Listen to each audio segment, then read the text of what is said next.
Hello students, good morning, very good morning. स्वागत है आप सभी का अपने चैनल में unique physics by doctor Dayal.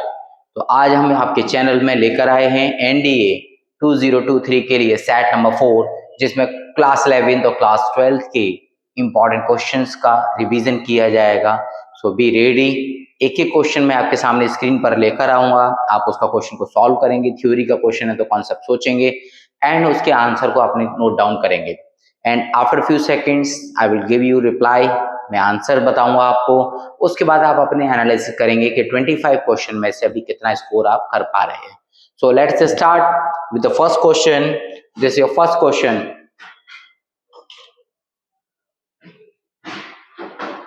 Read करेंगे स्टूडेंट। जल की सतह पर एक सुई या पिन तैरती है तो इसका कारण है। क्या होगा इसका कारण? पृष्ठ तनाव, कम भार, द्रव की उछाल या उपरोक्त में से कोई नहीं। A pin or a needle floats on the surface of water. The reason for this is, तो मैंने लास्ट क्लास में भी आपको डिस्कशन किया था कि बेसिकली इसका जो रीजन रहता है it is the surface tension, पृष्ठ तनाव, जिसमें मैंने आपको गर्म सूप और ठंडे सूप का भी कॉन्सेप्ट बताया था। ये गर्म सूप आपको हमेशा अच्छा लगता है, क्यों? टेम्परेचर बढ़ने के साथ सरफेस टेंशन कम हो जाता है।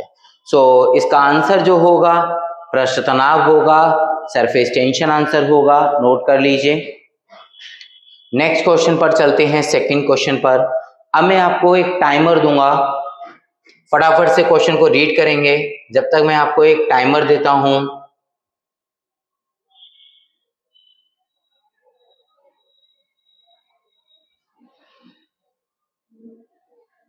पंद्रह सेकेंड आपके पास है क्वेश्चन पढ़ के आंसर सोचेंगे फटाफट से।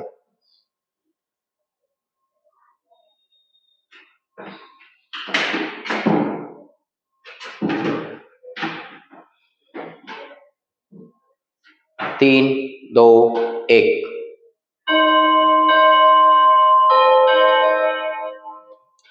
Time up. देखिए, क्वेश्चन दिया हुआ था पानी की सतह पर तेल की एक बूंद डाली जाती है, इस संदर्भ में निम्नलिखित में से कौन सा कथन सत्य है? तो यह बूंद पानी की सतह पर गोलाकार रहेगी, यह बूंद पानी की सतह पर पतली परत के रूप में फैल जाएगी, इस बूंद का कुछ भाग गोलाकार तथा कुछ भाग परत के रूप में हो जाएगा, या पानी की बूंद पानी की सतह पर टेढ़े मेढ़े आकार में तैरती रहेगी। सो आप लोगों ने जो आंसर बताया है एनालाइज कीजिए, उसका जो करेक्ट आंसर है वो है बी, कि यह बूंद पानी के सतह पर पतली परत के रूप में, पानी की सतह पर पतली परत के रूप में फैल जाएगी। ओके, तो ये आपका आंसर हो गया ठीक। चलिए आगे बढ़ते हैं नेक्स्ट क्वेश्चन पर। This is your third question.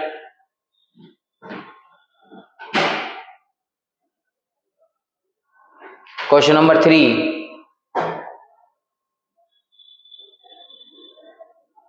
Time start. यदि आवेशित कणों के मध्य की दूरी आधी कर दी जाती है तो कणों के मध्य बल क्या होगा?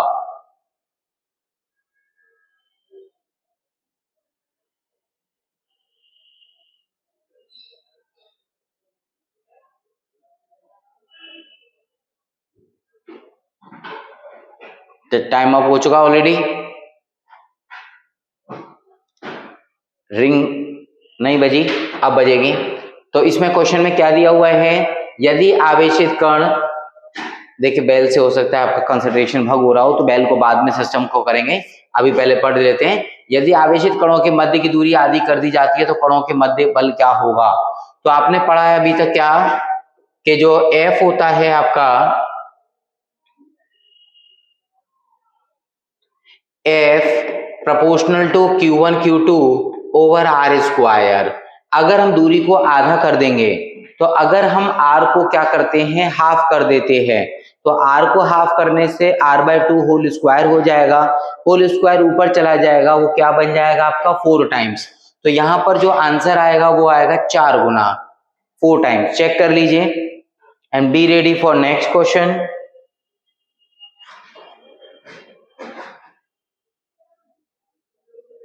This is your question. Next question फटाफट से पढ़ेंगे, जिसमें लिखा हुआ है कि एफ जी और एफ ई क्रमशः गुरुत्वीय और वैद्युत बल को प्रदर्शित करते हैं, तो इन दोनों का रेशियो क्या होगा। आपके पास देखिए फॉर्मूला आपको पता है कि एफ ई का फॉर्मूला जो रहता है F E is equals to 1/4 pi epsilon naught Q1 Q2 over R square and FG is capital G M1 M2 over R square। तो यहां पर लिखा हुआ है कि FG और FE क्रमशः गुरुत्वीय और स्थिर वैद्युत बल हैं जो 10 सेंटीमीटर की दूरी पर स्थित इलेक्ट्रॉनों के मध्य दर्शाते हैं। तो इलेक्ट्रॉनों का चार्ज और मास आपको क्लियर है, उन दोनों के बीच की दूरी आपको गिवन है, दोनों से सॉल्व करके जो रेशियो निकल कर आएगा वो ट्राई कीजिए, फटाफट से बताएंगे बच्चे। मैं आपको आंसर बता देता हूं, इसका आंसर आएगा approx 10 to the power -43। This your final answer 10 to the power -43। Check कीजिएगा, चार्ज और मास इलेक्ट्रॉन का आपको पता है, इलेक्ट्रॉन का चार्ज होता है 1.6 10 टू द पावर -19 कूलम और मास ऑफ इलेक्ट्रॉन होता है 9.1 10 to the power -31 kg। Good, चलिए आगे बढ़ते हैं इसी के साथ नेक्स्ट क्वेश्चन पर। क्वेश्चन नंबर 5, चित्रानुसार 4 आवेश दिए हुए हैं ए बी सी डी, ध्यान दीजिएगा, और उसने बोला है कि इनके कोनों पर रखा गया है क्यू पर, यानी कि जो सेंटर है आपका ओ, उस ओ सेंटर पर रखे आवेश पर लगने वाला बल क्या होगा। तो इसमें बेसिकली आपको देखना क्या है कि क्यू से ओ की तरफ फोर्स लगेगा, इस वाले प्लस क्यू से ओ की तरफ फोर्स लगेगा। कैलकुलेट कीजिए कितना निकल कर आता है।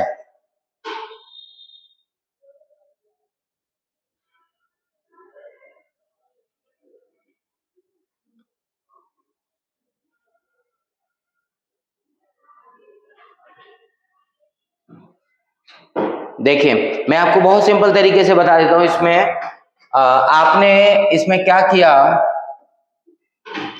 सबसे पहले यहां से ए से जो फोर्स लगेगा उसका फोर्स की डायरेक्शन अगर हम दिखाते हैं तो ये फोर्स की डायरेक्शन इस तरफ आएगी भाई, पॉजिटिव से प्लस क्यू से यहाँ पॉइंट चार्ज रखा हुआ है, इस तरफ बात करेंगे तो इधर आएगी, तो they will cancel out each other because दोनों फोर्स का मैग्नीट्यूड क्या होगा यहाँ पर इक्वल होगा। अब हम बात करते हैं बी की वजह से, तो ये जो डायरेक्शन होगी वो इस तरफ होगी और इसकी डायरेक्शन भी इस तरफ होगी।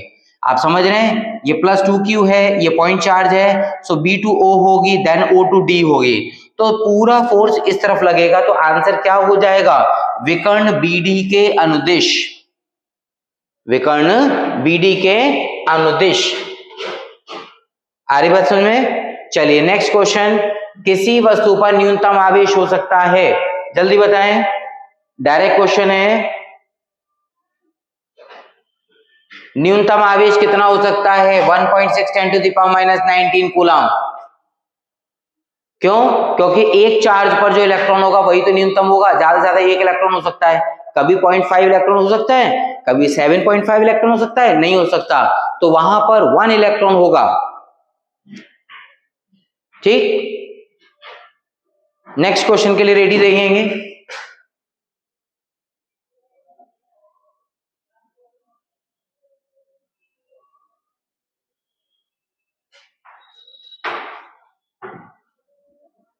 सेवेंथ क्वेश्चन, 3 वैद्युत बल हैं, ध्यान से पढ़ेंगे, 4Q है, कैपिटल Q है एंड स्मॉल Q है। एक सरल रेखा 0 L/2 और L स्थिति पर क्रमशः रखे हुए हैं। यदि आवेश Q पर परिणामी बल 0 हो तो Q किसके बराबर होगा।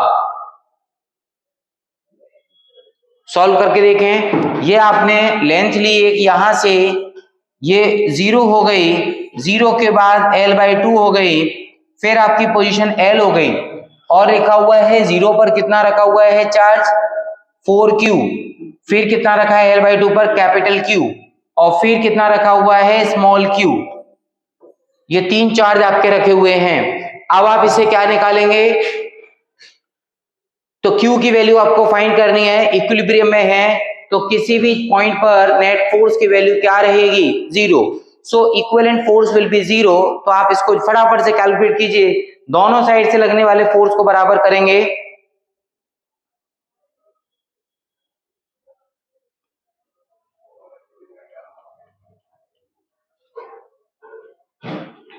दोनों तरफ से लगने वाले फोर्स को बराबर कीजिए फ्रॉम द लेफ्ट साइड और right side. So answer will be -q। Check करके बताएंगे, अगर नहीं आता है तो मैं इसको डिस्कस करूंगा। दोनों तरफ से फोर्स कैलकुलेट कीजिए भाई, 4q into Q by L/2 square. दूसरे साइड से भी फोर्स लगेगा, दोनों को इक्वल कर दीजिए बिकॉज नेट फोर्स 0 है। तो नेट फोर्स 0 होने का सेंस क्या निकल कर आएगा कि नेट फोर्स 0 कब होता है, जब इक्विलिब्रियम में होगा। इक्विलिब्रियम में होने का मतलब नेट फोर्स 0, दोनों साइमल्टेनियस बातें हैं। तो यहां से जो आपका वैल्यू निकल कर आएगी वो कितनी आएगी, -q। चलिए बढ़िया, क्वेश्चन नंबर 7 तक हो गया। क्वेश्चन नंबर 8 पर बढ़ते हैं। एक तार की प्रतिरोधकता बताइए फटाफट। स्पेसिफिक रेजिस्टेंस बोलते हैं इसको, स्पेसिफिक रेजिस्टेंस, रेजिस्टिविटी भी बोलते हैं। एक तार की प्रतिरोधकता तार की लंबाई के साथ बढ़ती है, तार के अनुप्रस्थ क्षेत्रफल के साथ घटती है। यानी the resistivity of a wire increases with the length of wire, decreases with the area of cross section, या फिर decreases with the length and increase with the cross section. फटाफट से बताएंगे आंसर इसका क्या होगा। रेजिस्टेंस के बारे में याद दिला दूं कि रेजिस्टेंस क्या होता है। रेजिस्टेंस लेंथ और एरिया चेंज करने पर चेंज होता है, लेकिन यहां पर जो पॉइंट आ रहा है कि रेजिस्टिविटी, सो रेजिस्टिविटी क्या होती है, डेफिनेशन आपको मैं बता दूं। फॉर्मूला लिखते हैं आप, R is equals to rho L by A, जिसमें रो हो जाता है RA बाय L।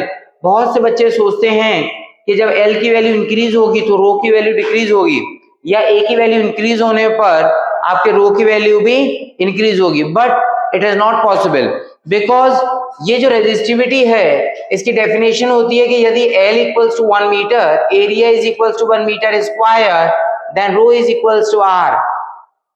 यानी resistance of unit length and unit cross sectional area is called resistivity, या एकांक लंबाई तथा एकांक अनुप्रस्थ काट के क्षेत्रफल के प्रतिरोध को प्रतिरोधकता कहते हैं। तो लंबाई को या क्षेत्रफल को चेंज करने पर कोई फर्क नहीं पड़ेगा। I hope it is clear. तो इसका आंसर हो जाएगा none of the above statement is correct. ऊपर का कोई भी कथन सत्य नहीं है, ना लंबाई चेंज करने पर चेंज होगा, ना एरिया चेंज करने पर चेंज होगा। ठीक है,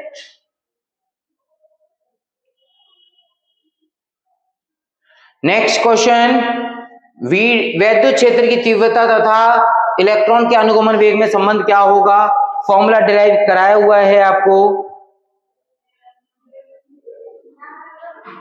VD प्रोपोर्शनल टू E आता है, फॉर्मूला डिराइव किया हुआ है आपने डायरेक्टली। नेक्स्ट क्वेश्चन, किसी तार के पदार्थ का विशेष प्रतिरोध रो है, यानी स्पेसिफिक रेजिस्टेंस की बात करते हैं, तो ये आपको गिवन है रो, और दूसरा इसमें दिया हुआ है आयतन कितना है 3 मीटर स्क्वायर, उसका प्रतिरोध 3 ओम है, तो उसकी लंबाई क्या होगी। कैलकुलेट कर सकते हैं भाई, कैलकुलेट कैसे करेंगे इसका। विशिष्ट प्रतिरोध आपके पास रो हो गया, आयतन आपके पास हो गया, यहां से वैल्यू पुट करते हैं, तो आयतन यानी वॉल्यूम आपके पास हो गया 3, ये होता है एरिया इंटू लेंथ, वो हो गया 3, और प्रतिरोध आपको दिया हुआ है R कितना 3, रेजिस्टिविटी रो, तो फॉर्मूला हमने लगाया R is equal to rho L by A। Okay, so R की वैल्यू आपको गिवन है 3, रो के टर्म्स में आंसर निकालना, रो रहेगा, L आपको फाइंड करना है, एरिया यहां से क्या हो जाएगा, एरिया हो जाएगा भाई L बाय 3, इस इक्वेशन से L बाय 3 बाय L, ये हो जाएगा आपका 3 बाय L।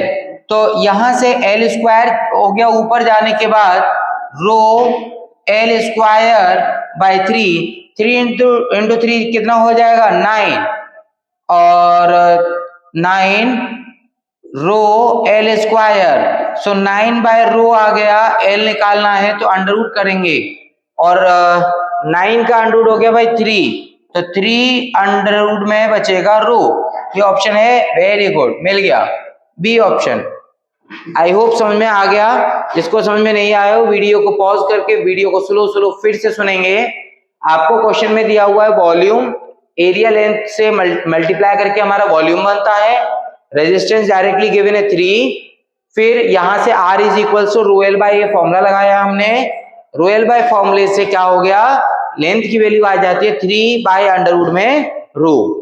कोई प्रॉब्लम होती है फिर से डिस्कस करेंगे। आई hope it is clear now. सभी बच्चों को समझ में आ रहा है यहां तक? बहुत अच्छी बात है।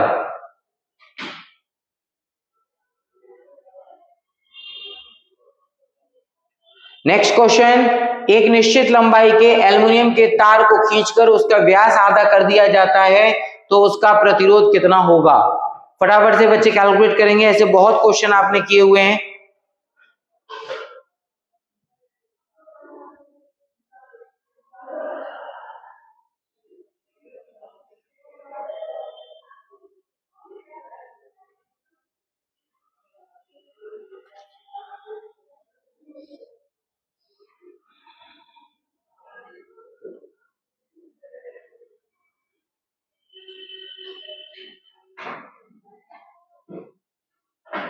कीजिए। एक निश्चित लंबाई के एल्युमिनियम के तार को खींचकर उसका व्यास आधा कर दिया जाता है, तो अगर व्यास को आधा किया जाता है और लंबाई में कोई चेंज नहीं किया जाता तो इसका एक रिलेशन है सीधे सीधे कि जो रेजिस्टेंस होता है, फॉर्मूला लिख दे रहा हूं मैं,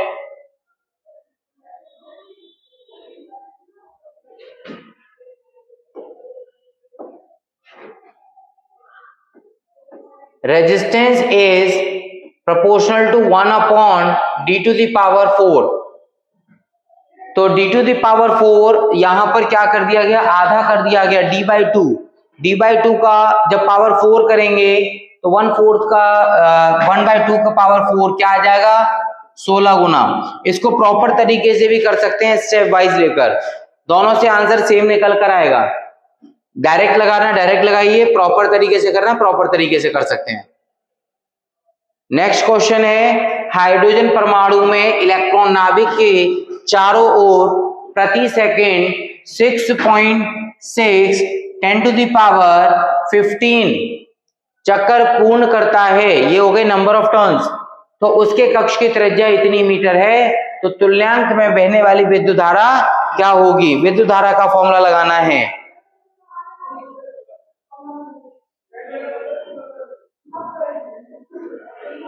तो इलेक्ट्रिक करंट के लिए यहां जो फॉर्मूला यूज करने वाले हैं हम लोग,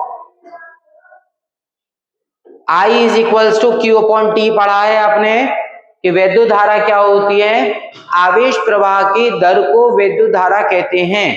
the rate of flow of electric charges in a particular direction is called electric current.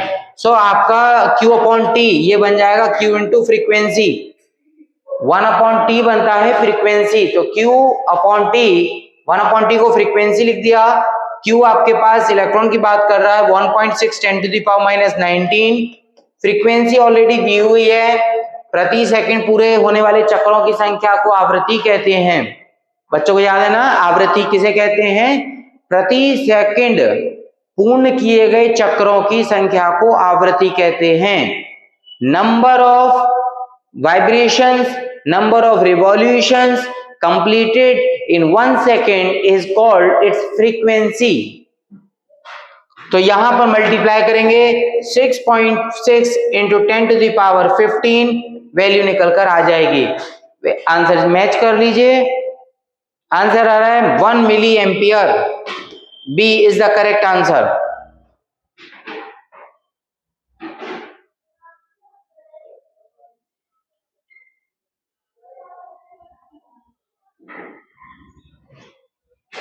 चलिए नेक्स्ट क्वेश्चन पर आगे बढ़ते हैं।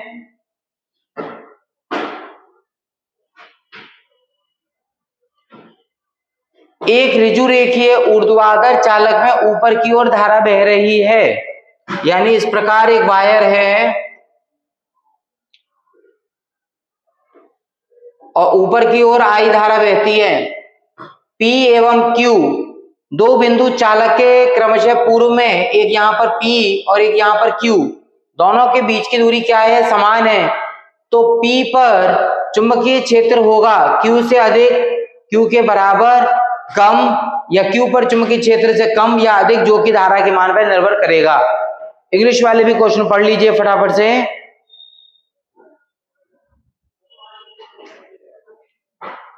देखें, किसी वायर में जो करंट फ्लो होता है उसकी वजह से मैग्नेटिक फील्ड का फॉर्मूला निकल कर आता है mu naught over 4 pi 2 I over are.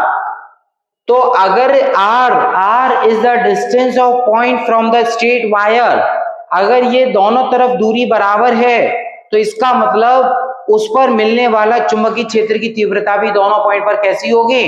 बराबर होगी, क्योंकि b जो है r पर डिपेंड करती है। तो यहां से आप लिखेंगे दोनों सेम हो जाएंगे।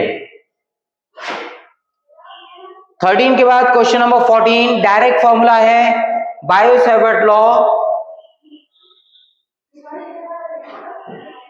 डायरेक्ट फॉर्मूला आपने पढ़ा होगा।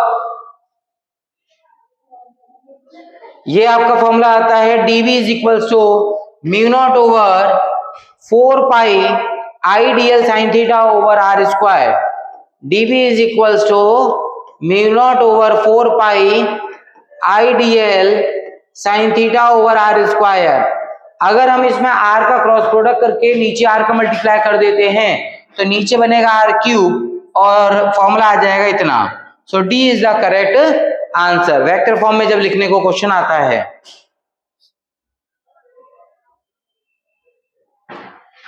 नेक्स्ट क्वेश्चन, सिंपल क्वेश्चन है, ध्यान से पढ़ेंगे। देखिए इस फिगर में आपको यहां पर दिया हुआ है एंगल कितना गिवन है? π/2। इसमें एंगल गिवन है यहां पर π/2। आर त्रिज्या के वृत्तीय चापखंड में से आई धारा प्रवाहित हो रही है। यदि चापखंड अपने केंद्र पर 3π/2 रेडियन का कोण बनाता है, यानी ये π/2 निकल गया तो ये वाला कोण कितना बचेगा भाई? 3π/2। 360 में से 90 चले गए तो आपके बच्चे कितने? 270। अब इससे आप निकालेंगे फॉर्मूला। तो बेसिकली फॉर्मूला होता क्या है? मैग्नेटिक फील्ड फाइंड करने के लिए B is equals to mu naught over 4 pi I upon R into में थीटा। थीटा बोल दिया आपने कितना? Mu naught over 4 pi I upon R, और थीटा बोला आपने 3π/2। तो यहां से पाई कैंसिल कर दिया आपने, तो आंसर आएगा देखिए 3/8 mu naught I by R. So D is the correct answer.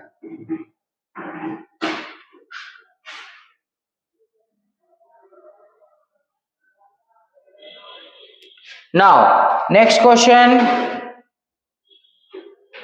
Helium नाभिक अल्फा कण जिसकी बात करते हैं 0.8 मीटर त्रिज्या के वृत्त में 2 सेकंड में एक चक्कर पूर्ण करता है। यानी कि एक चक्कर पूरे करने की जो वैल्यू है, जो मान है, वो है 2 सेकंड। तो फ्रीक्वेंसी निकल आएगी। अब इसने पूछा है वृत्त के केंद्र पर चुंबकीय क्षेत्र का मान क्या होगा? फटाफट से निकालें। सबसे पहले आई निकाल लीजिए। I is equals to Q upon T.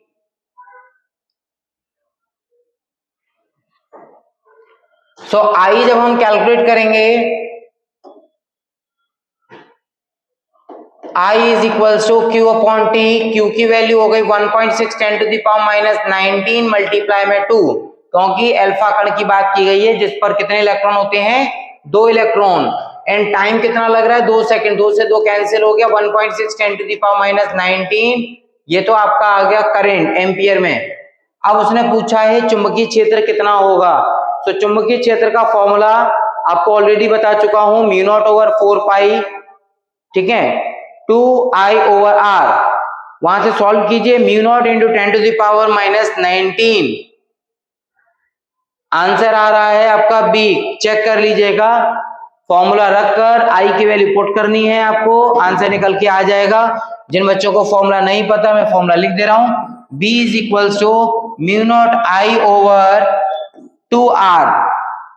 Solve करने के बाद आ जाता है म्यू नॉट ओवर 4 पाई लिखेंगे, ऊपर भी पाई, पाई से पाई कैंसिल हो जाता है, 2 से 4 2 टाइम, तो वैल्यू पुट कर देनी है, म्यू नॉट को म्यू नॉट रखेंगे, आई की वैल्यू आपके पास आई गई 1.6 10 to the power minus 19, 2 as it is रख दिया आपने, और क्या लिखा है यहाँ पर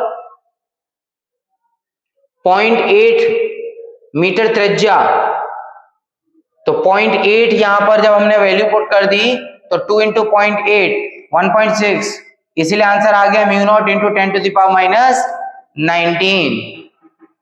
ठीक है, चलिए बढ़िया, यहां तक सभी बच्चों को क्वेश्चन समझ में आ रहे हैं। 16 क्वेश्चन हो चुके हैं, 25 क्वेश्चन है इस सेट में।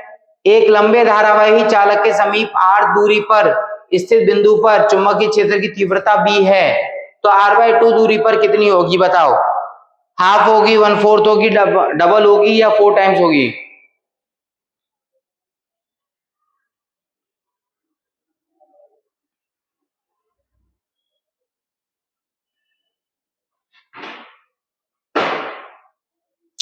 सीधी सी बात है, अभी मैंने बताया मैग्नेटिक फील्ड किस पर डिपेंड करती है, दूरी के इनवर्सली प्रोपोर्शनल।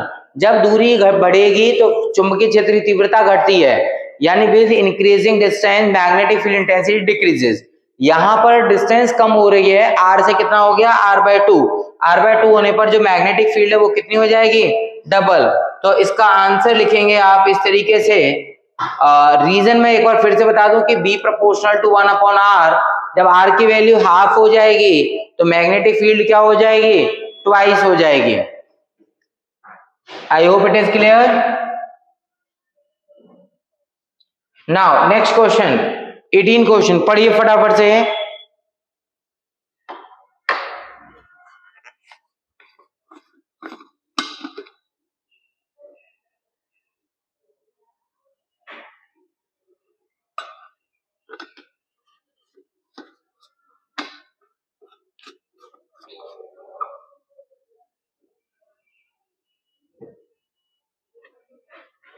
देखिए क्वेश्चन में दिया हुआ है एक छोटे छड़ चुंबक के अक्ष पर स्थित एक बिंदु है x और दूसरा है निरक्षीय। तो अक्ष निरक्षीय आपको पता है ना, अगर आपके ये छड़ की बात करते हैं, छड़ चुंबक की बात करते हैं, तो इसके यहाँ पर जो पॉइंट होता है बिंदु x बोला हुआ है तो हम x लेंगे। जैसे ये हो गई मैग्नेट हो गई भाई, north pole south pole, x इसमें x गिवन है और यहां पर आपको y गिवन है। तो x पॉइंट पर जो मैग्नेटिक फील्ड रहती है जो आपने कैलकुलेट की हुई है, फॉर्मूला निकालते हैं, तो B1 इज इक्वल्स टू क्या आता है, mu naught over 4 pi twice of mass m upon में x क्यूब। और जब हम निरक्षीय पे निकालते हैं तो ये वैल्यू निकल कर आती है म्यू नॉट ओवर 4 पाई m अपॉन पोजीशन दी है y, और उसमें क्वेश्चन लिखा हुआ है दोनों क्षेत्र की तीव्रता बराबर हैं। जब हम इनको बराबर कर देंगे तो ये कैंसिल आउट हो जाएगा, m से m कैंसिल आउट हो जाएगा, वैल्यू बचेगी 2 upon x cube is equals to 1 upon y cube. तो x cube upon y cube is equals to 2। तो x अपॉन y का जो रेशियो निकल कर आएगा, x ratio y 2 to the power 1/3, 2 to the power 1/3, this is your final answer।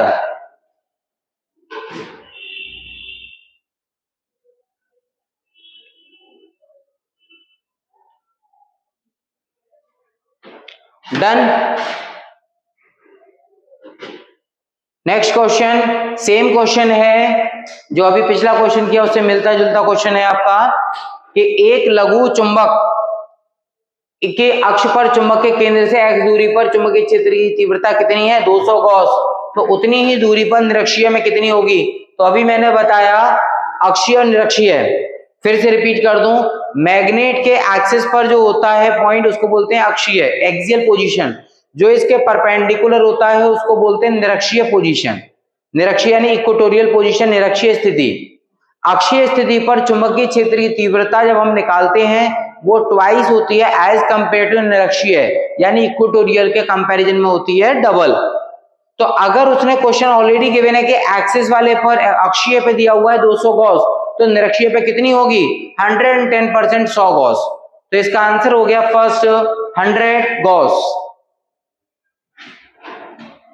Next question, बाह्य चुंबकीय क्षेत्र में मुक्त किसी सुग्राही चुंबकीय यंत्र को रखने के लिए उसे डब्बे के भीतर रखा जाता है। यह डब्बा बना रहता है चीड़ की लकड़ी का, प्लास्टिक का, उच्च चुंबकशीलता के, मुलायम लोहे का या चालकता का।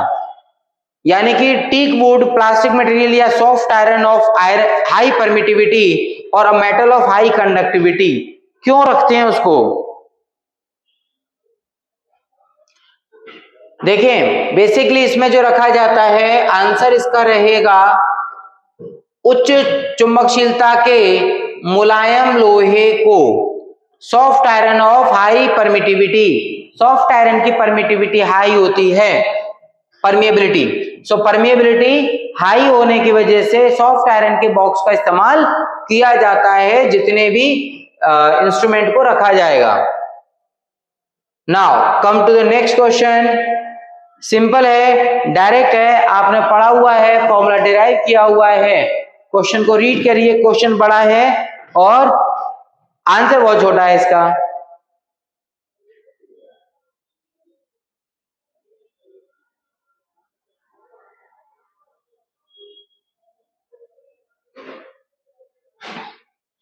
देखें बेसिकली आपने अभी तक टॉर्क का फॉर्मूला पढ़ा है।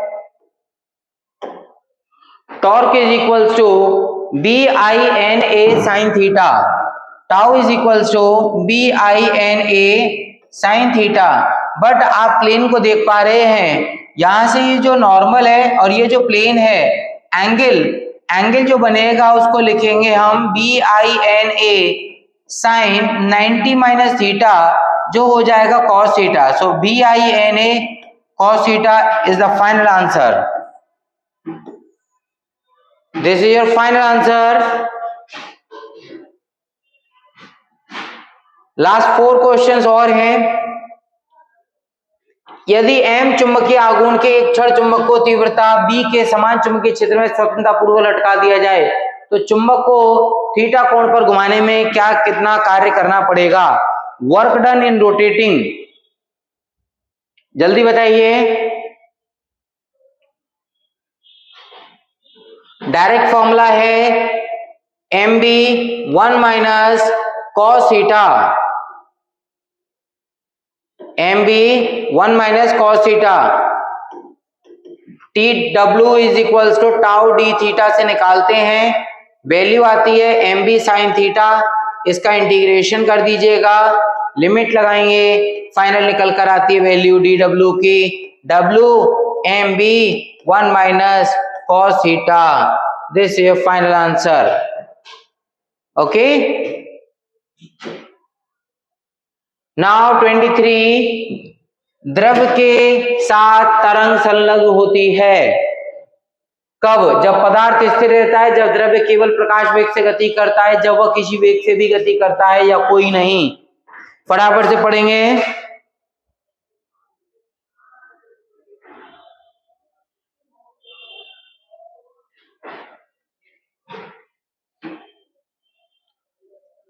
द्रव्य के साथ तरंग संलग्न होती है, अरे de Broglie hypothesis, lambda is equal to H upon P, P is the mv।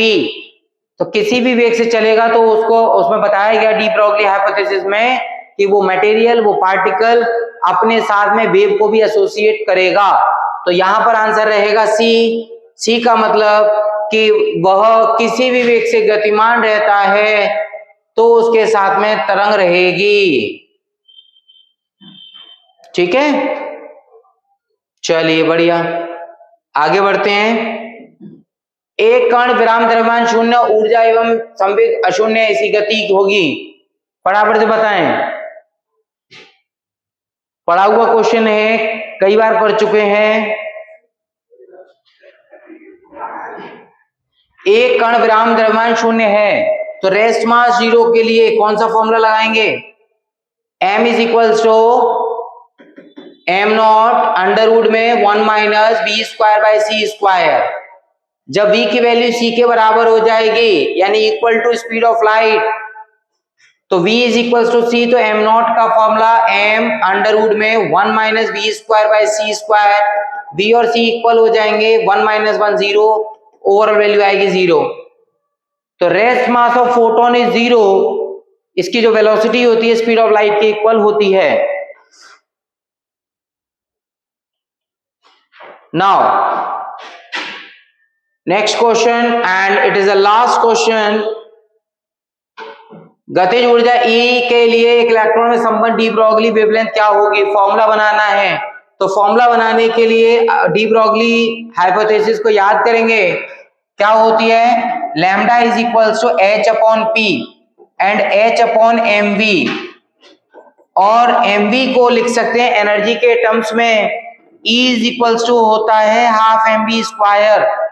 हमने m का मल्टीप्लाई किया, स्क्वायर हो गया, नीचे m का डिवाइड किया, m स्क्वायर वी स्क्वायर हो जाता है 2me, सो एम वी निकल कर आएगा अंडर रूट में 2me। इसकी वैल्यू को पुट कर दीजिए इसमें, so h upon under root में आएगी value 2me, E is the energy. मिला option, yes, h upon under root में 2me। Clear? I hope it is clear. यहां तक बात समझ में आ गई? चलिए बहुत बढ़िया। तो आज का हमारा सेट होता है यही complete, set number 4। Next class में मिलेंगे सेट नंबर 5 के साथ में। बने रहिए, जुड़े रहिए हमारे चैनल के साथ। जिन बच्चों ने अभी तक हमारे चैनल को सब्सक्राइब नहीं किया है वो सब्सक्राइब कर लीजिएगा, लाइक कीजिए, शेयर कीजिए एंड सब्सक्राइब कीजिए। Thank you so much.